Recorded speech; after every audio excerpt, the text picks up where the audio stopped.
Guys, welcome back to my new blog. और भाई क्या हाल चाल है मेरी दिल की दर्शकों। आई होप आप सब बढ़िया ही होंगे।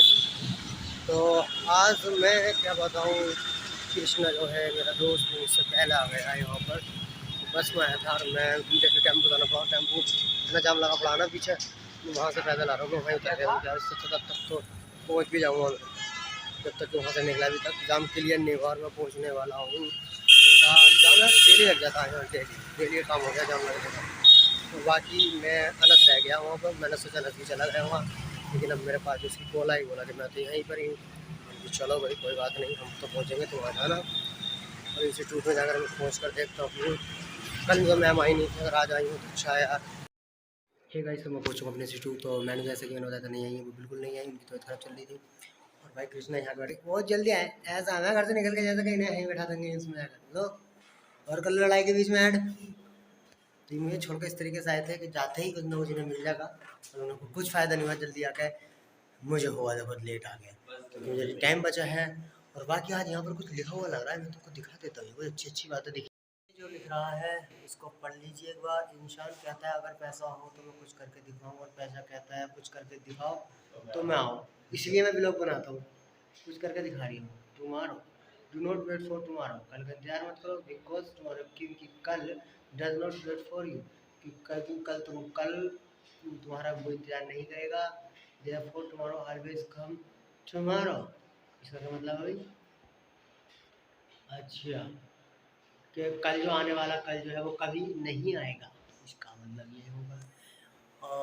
as a story about teaching and user understanding why the dedication of by the yours और ये विदाउट मास्क।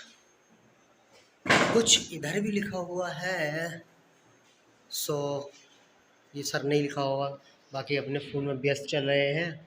और मैं शायद आपको दिख रहा हूँ सामने मिरर में, जो एक वैसा गिलास है वो जो उसमें लगा देते हैं ऑफिस वगैरह में। तो अब एक चीज, हम जो यहाँ पर डबल पीसी को लॉगिन नहीं कर सकते, दो सिस्टम पर एक साथ नहीं कर सकते, तो उसके पीछे एक लॉजिक है। लॉजिक ये है कि आप अगर दो जगह पर सिंगल पीसी को इस्तेमाल करेंगे तो आपके फंक्शन जो है खुलने में प्रॉब्लम करेंगे। यानी कि आप सपोज करिए एमएस वर्ड स्टार्ट करना चाह रहे हैं, तो एमएस वर्ड आप अगर पीसी वन आपने यहाँ पर भी खोला हुआ है सिस्टम पे, और एमएस वर्ड आप दूसरे सिस्टम पे भी स्टार्ट करना चाह रहे हैं, उसका नाम भी आपने पीसी वन दे रखा है, तो ये प्रॉब्लम क्रिएट करेगा। ठीक है, तो इसलिए हमने यहाँ पे स्टिकर्स लगाए हुए हैं। व्हाई? क्योंकि हम यहाँ पे अलग अलग पीसी को इस्तेमाल करेंगे। जब हम अलग पीसी का नाम से लॉगिन करते हैं तो उसकी जो चलने का एक प्लेटफॉर्म होता है, उसका जो एक जगह होती है वो अलग से बन जाती है, अलग से क्रिएट हो जाती है, और वो दूसरे से इंटरलिंक नहीं होता है। ठीक है, तो हमारा जो मेन आज की क्लास है वो असल में इसलिए है कि अपने सेंटर की वेबसाइट रेडी हो गई है। तो अब जितने भी एडमिशन है या जिन बच्चों ने एडमिशन कर रखे हैं वो सारे के सारे अपने ऑनलाइन फॉर्म ही भरेंगे।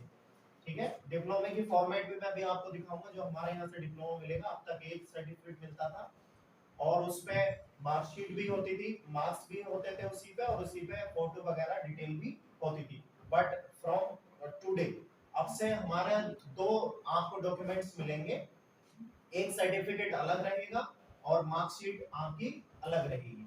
उसमें बारकोड भी दिया हुआ रहेगा, बारकोड स्कैन करके भी आप अपनी इंटरनेट पे अपने सर्टिफिकेट को वेरीफाई कर सकते हैं। उसको क्लोज कर दो, कंप्लीट हो गया।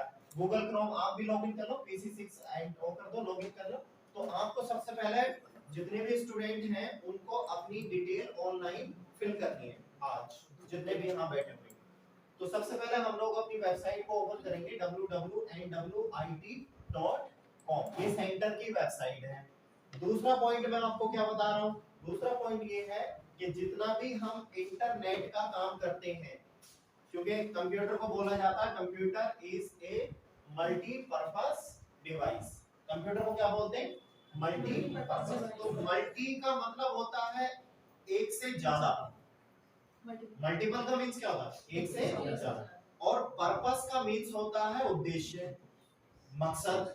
तो हमारी जो कंप्यूटर है वो एक मल्टीपर्पस डिवाइस है। क्यों? क्योंकि हम इसमें आप देखेंगे कि कोई अगर मेडिकल लाइन से जुड़ा हुआ है, मेडिकल लाइन मतलब आप देखो आज के टाइम में एक्सरे होते हैं, ब्लड टेस्टिंग की होती है चीजें, तो वो लोग भी क्या यूज करते हैं, वो लोग भी कंप्यूटर यूज करते हैं। और कंप्यूटर के अंदर जो पार्ट होते हैं वो मेडिकल वाले जो कंप्यूटर यूज करते हैं उनके लिए भी सेम होता है। उनके लिए भी कोई चीज अगर सेव करनी है तो सेव का फंक्शन ही आता है। उनके लिए अगर स्क्रीन पे कुछ देखना है तो उनको भी एक एलसीडी एलईडी खरीदनी पड़ती है। अगर कोई एजुकेशन डिपार्टमेंट में बैठा हुआ है, ऑनलाइन बच्चों की डिटेल फिल कर रहा है, तो उसके लिए भी कंपलसरी है कि उसको स्क्रीन मिलेगी, स्क्रीन पे देख करके वो डिटेल को फिल कर सकता है। तो इसलिए इसको मल्टीपर्पज कहते हैं। कोई लाइक बॉलीवुड में जुड़ा हुआ है, मूवी वगैरह, मूवी क्रिएशन में, तो वो जो ग्राफिक्स के काम होते हैं, रिकॉर्डिंग को एडिटिंग करना होता है, वो सारा किसके माध्यम से होता है, कंप्यूटर के माध्यम से होता है। तो इसीलिए कंप्यूटर को बोला जाता है computer is a multipurpose device. ठीक है, तो अब कंप्यूटर के अंदर हर काम को करने के लिए अलग अलग सॉफ्टवेयर्स दिए गए, इसीलिए बोला जाता है कि आप कौन सा सॉफ्टवेयर सीखें।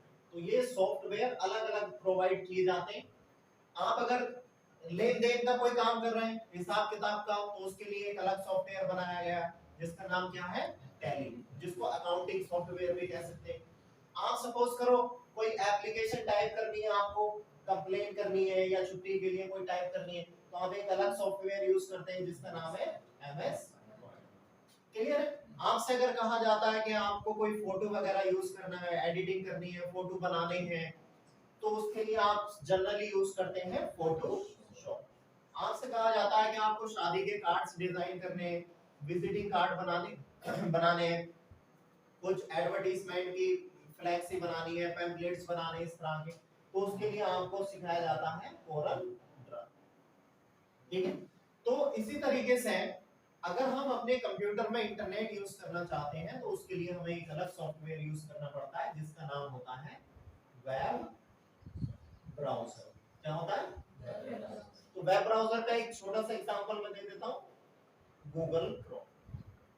ठीक है, तो आपको अगर इंटरनेट से रिलेटेड, इंटरनेट से संबंधित कोई भी वर्क करना है, चाहे आपको कोई फॉर्म फिल करना है, अपना रिजल्ट व्यू करना है, देखना है, कोई इंटरनेट से कोई चीज डाउनलोड करनी है, मींस एवरीथिंग आपको अवेलेबल हो जाएगी। आपको लेकिन यूज करना पड़ेगा कौन सा सॉफ्टवेयर, गूगल क्रोम। तो गूगल क्रोम तो ये एक सॉफ्टवेयर का नाम है, लेकिन ये कौन सी कैटेगरी में आता है, वेब ब्राउजर। तो वेब ब्राउजर की कैटेगरी में आता है ये, क्योंकि बहुत सारे हैं सॉफ्टवेयर। आप मोजिला फायरफॉक्स भी यूज कर सकते हैं, वो भी इंटरनेट की फाइलों को खोलने के लिए यूज किया जाता है। गूगल क्रोम भी इस्तेमाल कर सकते हैं। इंटरनेट एक्सप्लोरर भी आता है एक सॉफ्टवेयर, वो भी आपका इंटरनेट की फाइलों को ओपन करने के लिए यूज किया जाता है। तो हम सबसे पहले अपने सॉफ्टवेयर, अपने कंप्यूटर में गूगल क्रोम को ओपन करेंगे, और इसका काम सिर्फ ये होता है कि जो चीजें इंटरनेट पर पड़ी हुई है उनको ओपन करना। लेकिन जिस चीज को आप ओपन करना चाहते हैं उसका आपको यहाँ पर एड्रेस लिखना पड़ता है। यहाँ पर जो भी एड्रेस लिखते हैं वो आपका केस सेंसिटिव नहीं होता है। क्या नहीं होता है? Case sensitive. केस सेंसिटिव का मतलब ये होता है कि जैसे किसी का एड्रेस अगर स्मॉल में लिखा हुआ है तो स्मॉल में लिखना पड़ेगा, कैपिटल में है तो कैपिटल में लिखना पड़ेगा, उसको कहते हैं केस सेंसिटिव। केस अनसेंसिटिव कहते हैं, केस नॉन सेंसिटिव या केस अनसेंसिटिव उसको कहते हैं कि कैपिटल की जगह स्मॉल में लिख दो तब भी काम करेगा, स्मॉल की जगह कैपिटल में लिख दो तब भी काम करेगा। तो जो एड्रेस हम लिखते हैं ये केस सेंसिटिव नहीं होता, यानी कि अगर स्मॉल में है लिखा हुआ और आपने कैपिटल में लिख दिया तो काम करेगा। अच्छा पासवर्ड बताओ, पासवर्ड केस सेंसिटिव होगा नहीं होगा? पासवर्ड जैसा जिसने बनाया है वैसे डालना होगा। हाँ, कैपिटल में डाल सकते हैं। तो पासवर्ड केस सेंसिटिव है। क्या है? Case sensitive. Email ID, email ID आपने कैपिटल में बनाई, स्मॉल में लिखोगे काम करेगी, तो इसलिए वो केस सेंसिटिव नहीं है। क्लियर है? तो ये जो हमारा एड्रेस है अपनी वेबसाइट का, ये केस सेंसिटिव नहीं है। आप इसको कैपिटल में भी लिख सकते हैं, स्मॉल में भी लिख सकते हैं। देखिए W तुम्हारे पास भी आ गया? नहीं, अभी तुम्हारे पास नहीं आया होगा, रुक जाओ एक मिनट।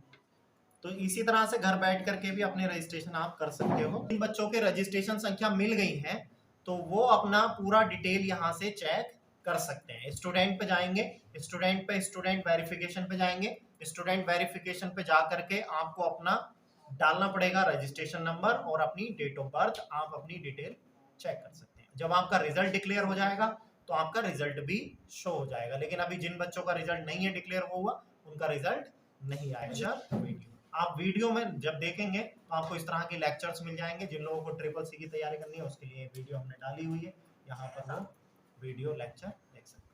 कहाँ कहाँ कौन से जिले में कितने सेंटर हैं तो ये भी पता हो जाएगा। स्टडी सेंटर पे जाइए और स्टडी सेंटर पे जा करके आपको जिला चुनना पड़ेगा, कौन सा स्टेट में आप देखना चाहते हो। जैसे मैं उत्तर प्रदेश में चेक करना चाहता हूँ सेंटर, मुरादाबाद में कौन कौन से, मैंने इसको सिलेक्ट किया।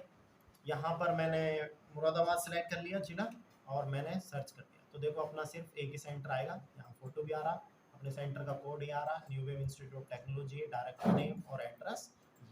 सो फाइनली गाइस अपनी क्लास हो चुकी है ख़त्म बिल्कुल। बाकी तो हमारे दो स्टूडेंट है ये और बढ़ गए हैं। इनका एक का नाम, इनका और एक का नाम क्या भाई तुम्हारा? समीर नाम।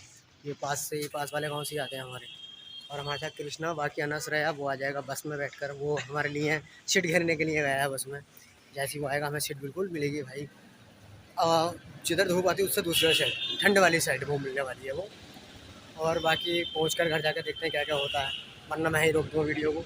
देखते रहो तुम तो, चैनल सब्सक्राइब करते ही दबा के।